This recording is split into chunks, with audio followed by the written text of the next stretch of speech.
Adalmina's Pearl. There was once upon a time a king and a queen who had a little girl, and because she was the daughter of a king, she was called a princess. Her name was Adalmina. She was her parents' only child, therefore they loved her very, very dearly, almost too much, for God does not like men to make an idol of anyone. That would be forgetting the words of the Bible. Man shall love God with all his heart and with all his soul. When the Princess Adalmina was christened, as is the usual custom in tales of a royal christening, two good fairies were invited to be her godmothers. One was red and the other was blue. The two good fairies did not forget each of them to present the christening gift to the little princess. The red fairy gave her a large real pearl of such matchless beauty that no one had ever seen the like, and it was accompanied by 3 other good gifts. Now, said the fairy, that as long as Adalmina wears the pearl, she will grow prettier, richer, and wittier every day, but should she ever lose it, then she will instantly forfeit all the other 3 gifts, her beauty, her riches, and her wisdom, and those she will not recover until she finds her pearl again. So much for the red fairy. Then the blue fairy said, Adalmina has already received 3 such great gifts that many people would never desire to possess anything more in the world.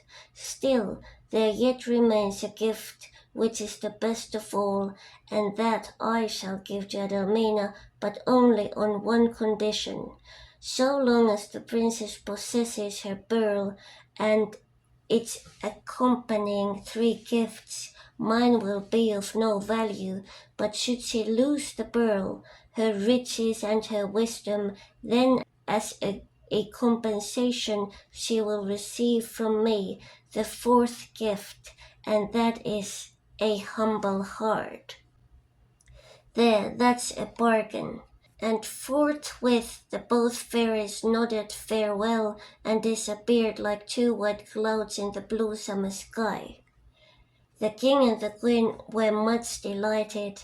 They said to themselves, if only our little princess be beautiful, rich, and wise, it matters little about her heart. We shall take good care of her pearl, and then she can very well dispense with the blue fairy's paltry gift. The red fairy, she knew better what were the requirements of a princess. Her gifts were regal, but the blue fairy was downright mean.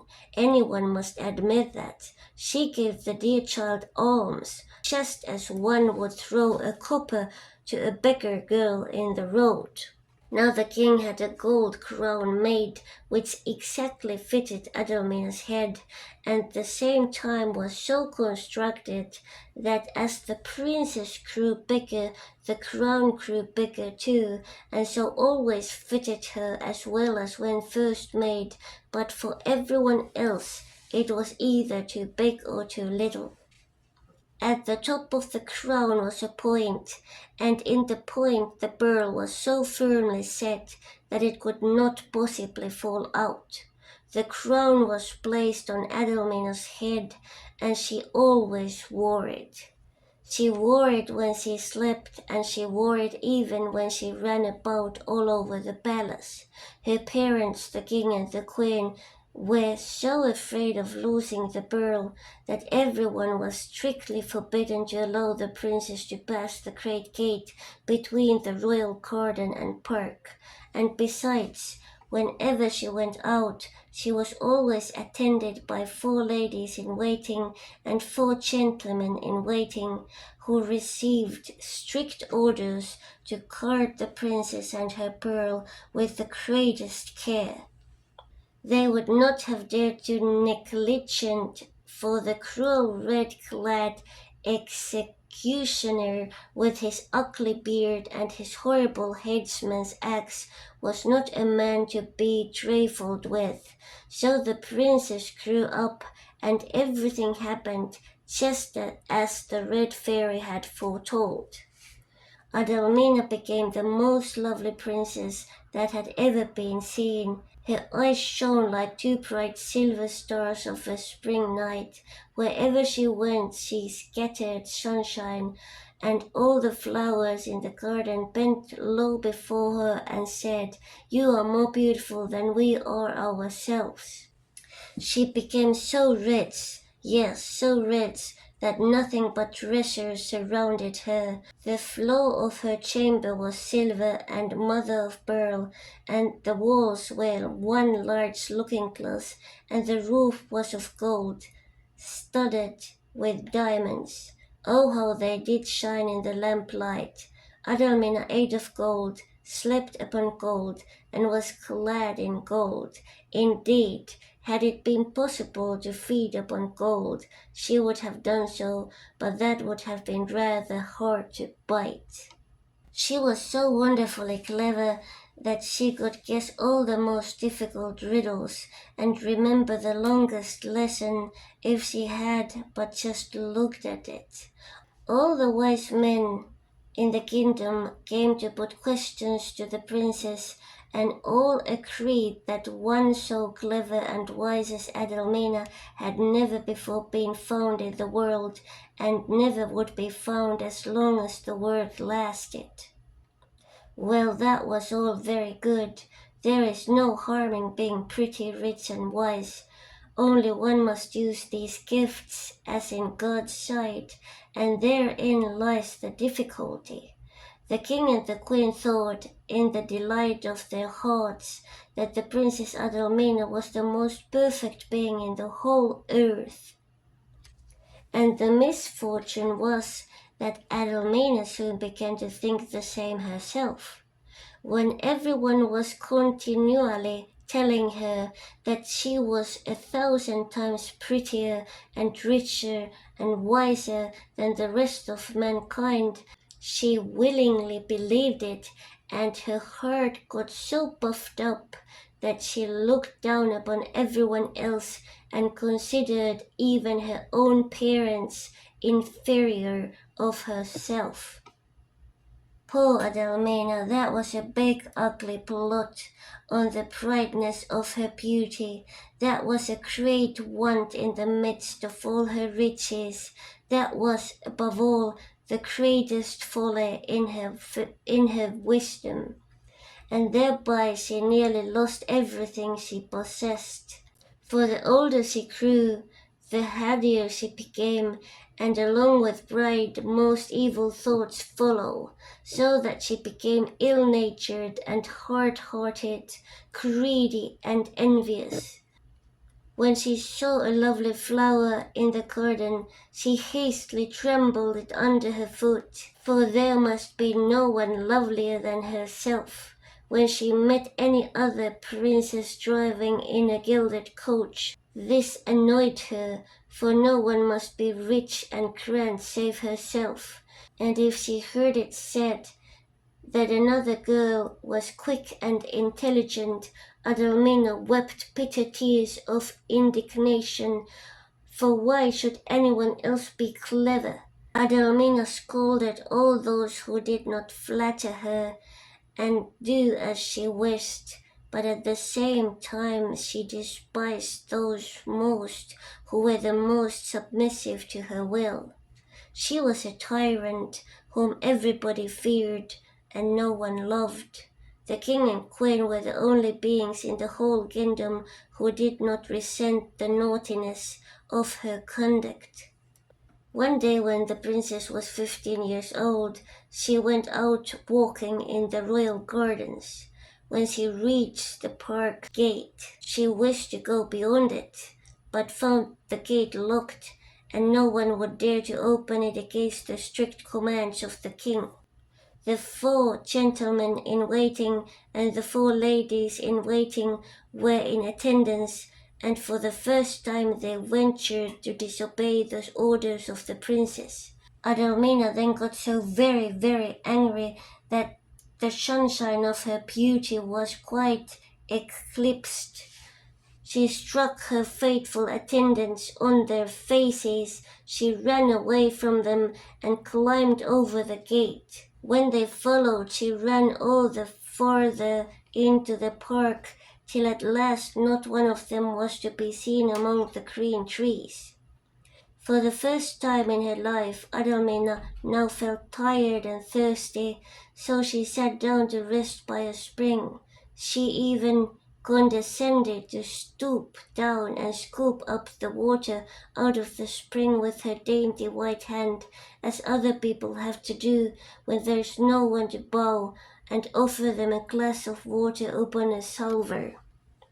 Just then she saw her reflection in the spring. "Oh, how beautiful I am," said she to herself, bending her head still nearer the water in order to have a better look, when splash!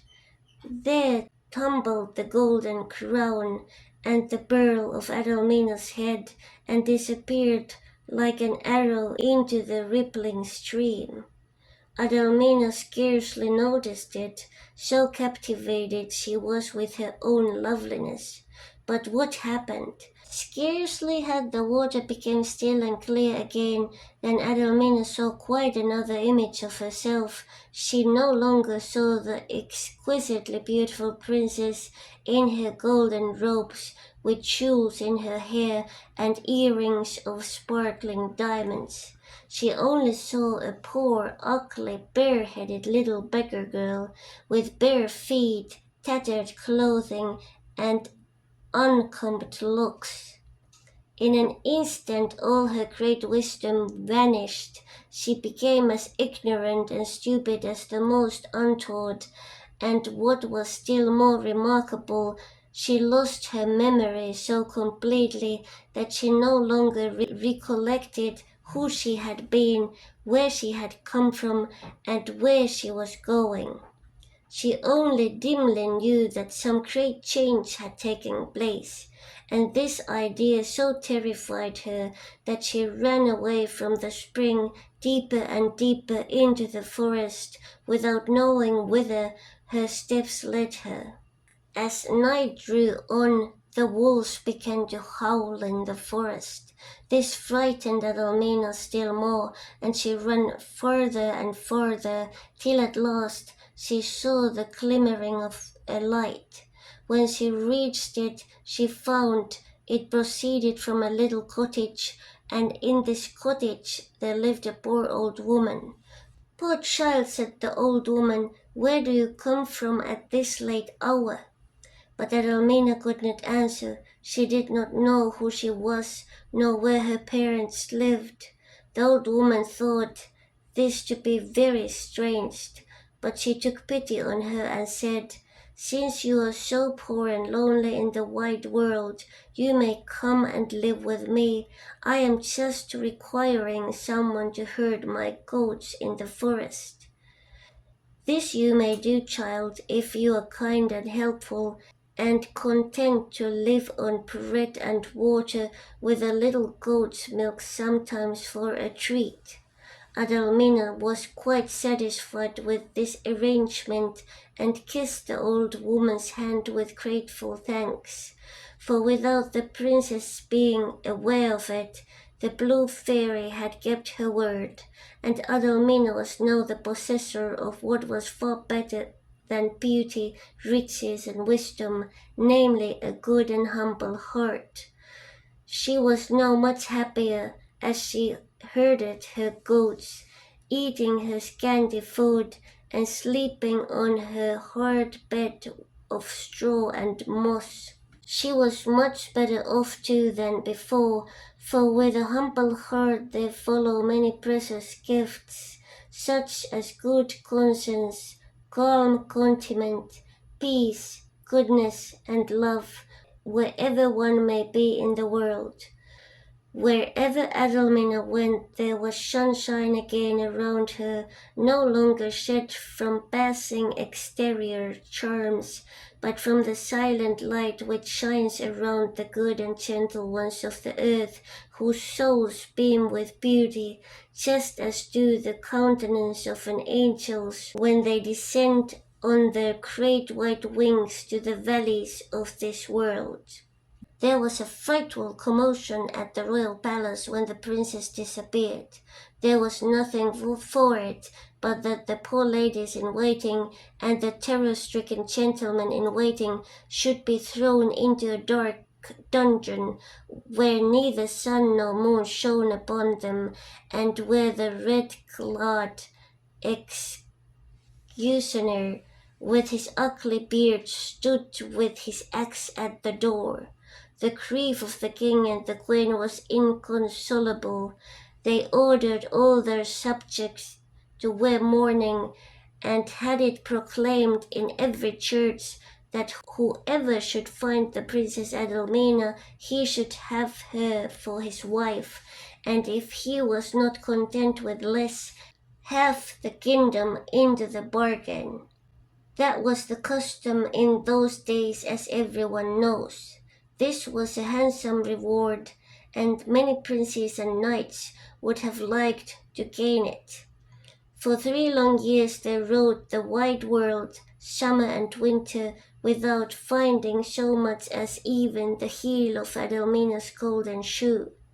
At last it happened that the young and fearless Prince Sigismund, in the course of his wanderings, came to the old woman's cottage.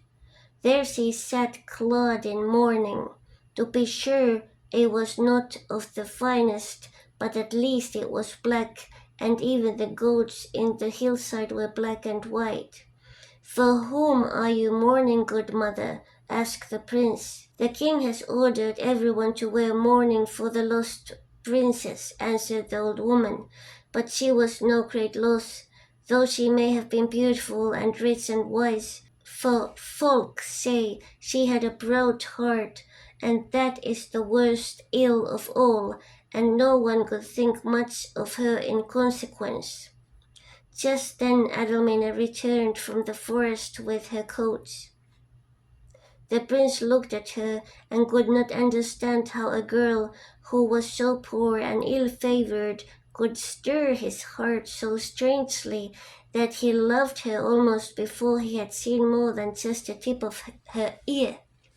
He asked her if she had seen the princess. "No," said Adalmina. "Strange," said the prince.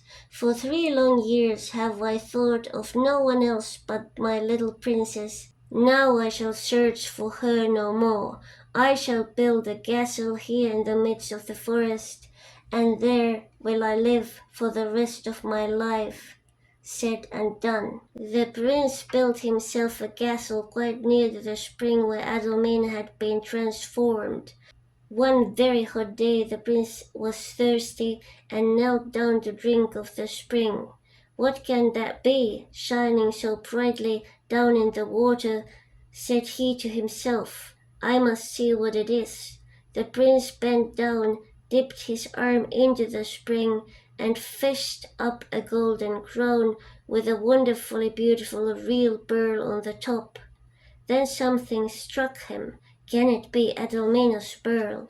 Whereupon he took the crown to the palace, and scarcely had the king and the queen seen the treasure when they both exclaimed with one voice, "Adalmina's crown, Adalmina's pearl! Oh, where is our lovely little dear princess?" Then the king reckoned up that were the princess still alive, she must now be 18 years old. He remembered the Red Fairy's prediction and guessed what had really taken place. So he had made another proclamation through the churches that all girls of 18 years old should assemble at his court to try on the crown, and then whoever the crown fitted perfectly should be recognized as being the lawful and lost princess, and Prince Sigismund should have her for his wife. One may easily imagine how all the girls instantly hastened to the royal court, and those who were more or less than 18 affected not to remember the difference. It was a bright summer's day, and at least 1,000 girls stood in long rows to try their luck. From early morning until late at night the crown passed from head to head, and was tried on by all but fitted none. At last all the girls began to grumble and say, "The king is making game of us. Let us draw lots, and let the winner take both the prince and the crown." This Prince Sigismund thought would be ill doings, so he begged of them to wait until sundown. "Very well then," said the girls. Shortly before sundown a watchman was stationed to see if anyone were coming along the high road. The prince called out, "Evening wears on, watchman, seest thou any newcomer?" The watchman answered, "I see the flowers hanging their sleepy heads, for night is near, but no one is on the road." Again the prince asked, "Night draws on, watchman, seest thou anyone coming?" The watchman answered, "A cloud is hiding the setting sun, the bird in the forest is hiding its weary head under its wing, night is fast approaching, but no one is on the road." Again the prince asked, "Evening is at end, watchman, seest thou any one coming?" The watchman said, "I see a little cloud of dust far over the brow of the wood. Now it is coming nearer. I see it is a poor little herd girl, driving her goats in front of her along the road." "Let us try the crown on the goat girl," said the prince. The other girls, who all thought themselves much superior, called out, "No, no!" But the king led out the goat girl, and behold, when the crown was tried on, it fitted her exactly. With that the sun went down, and it was so dark that no one could see what the goat girl was like. But Prince Sigismund thought in his heart, "Well, it is surely God's will that I should take this poor girl to be my wife, and I will do it, for I have seen her before in the forest, and I know that sunshine follows her wherever she goes." And all the folk cried out, "Long live Prince Sigismund and Princess Adalmina!" But many thought to themselves, "She is nothing but a poor goat girl after all." Then the goat girl was led, with the crown upon her head, into a hall lighted with thousands of wax tapers, but brighter far than all the wax lights shone Princess Adalmina's wondrous beauty, as she suddenly stood in the midst, clad in her golden attire, for as soon as she recovered her pearl, she got back all the Red Fairy's other gifts. But the best of it all was that she kept the Blue Fairy's gift as well, namely a good and humble heart.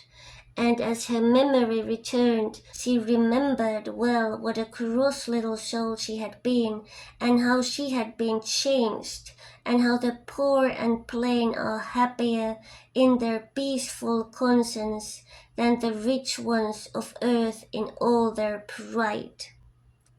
So she fell on her knees and begged forgiveness of her parents for all her past behavior, and as a proof how changed was her heart, she sent for the old woman from the forest, embraced her, and said, "The charitable are rich in the midst of poverty, but the rich who are hard-hearted suffer want and need in the midst of wealth."